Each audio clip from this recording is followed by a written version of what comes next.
And I was living in Battersea, which is next door to the studio. And sometimes I will walk by and I will sit there and stare at them, and they'll be working on Monday, it's super late, on Sunday, raining or good, like they will always work. But I will just think like, one day I will work here. I'll pass with the bus and then look at the place and think like, wait. What attracted you to Foster and Partners? It was flashy, it was big, and it was like, because in Spain, we like, as international architects, we don't have that much knowledge, right? The big ones that are most of them dead, and then Richard Rogers, and then Foster's, and Jean Nouvel, and then Foster's was one of the top. And I always like thought like it would be so cool, because I'm a designer, but if I could work for an architectural firm, because I'm very interested in architecture, not that much on the sort of decoration side of design. So I thought like, if I could learn from these people, but I didn't even know that they had interior or they hired interiors, because all the projects that you see or I saw back then from Foster's were like very much like architecture purely. They only had like 2 interior projects. That was the Monaco Yacht Club, and then the hotel, what's it called? The Puerta de America in Madrid. But did they do all of the floors, or No, just one of them? of the floors. Okay. So imagine if there was little like interior design of projects on them. So they were not actually like specialized in interior design. It was very, very little. And so, how does it happen? Like, how do you match with Foster and Partners? I don't even know if I saw an ad and I replied to an ad, or I sent my CV on the website.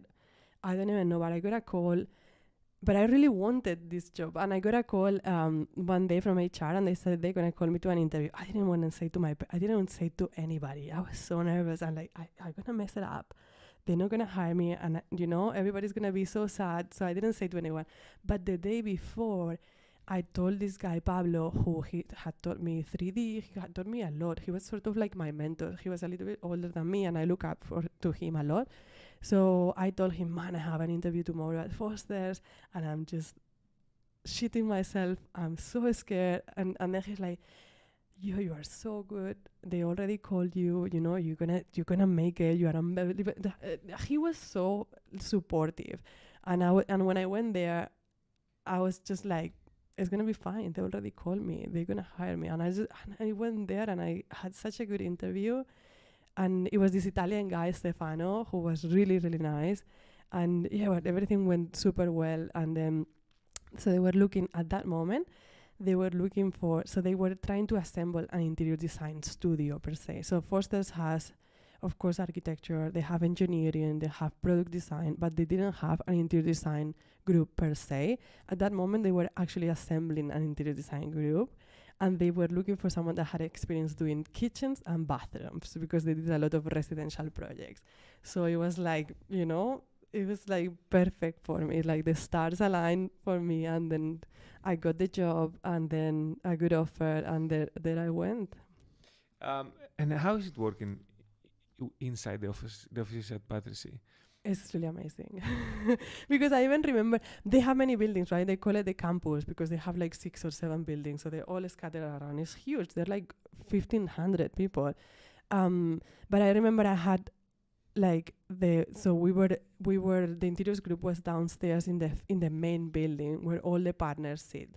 So you will have to go through the partner's office down to the basement, and then to the studio and then they had all this glass cladding, so you could see like all the river, and then the Chelsea Bridge and Battersea Bridge on the other side. So we work at night time, and then we'll see all the Chelsea Bridge lights. It was like so cool, and it's so inspiring because the main studio, like they have all the models from all the buildings, and it's just like when you walk in, it's so high, and they have these beautiful models everywhere, and it's just so inspiring. It's like mind blowing. For someone like me, I was like, even when I did my interview, I was like, I couldn't hold it. This is like, oh my God. And then all the partners are sitting there in the perfect desk with no clutter, like everything is perfect. It's just like so cool. Yeah, it was really, really, it was super inspiring. And then the people that they work there are not mediocre people. Everybody is the best. You sit with someone and you'll have an amazing conversation. Doesn't matter what they do, like acoustic engineer or mechanical engineer, landscape, product. It's like having all the resources at your disposal, your disposition. That's like everything. Everybody is good. Everybody's good. It's really cool.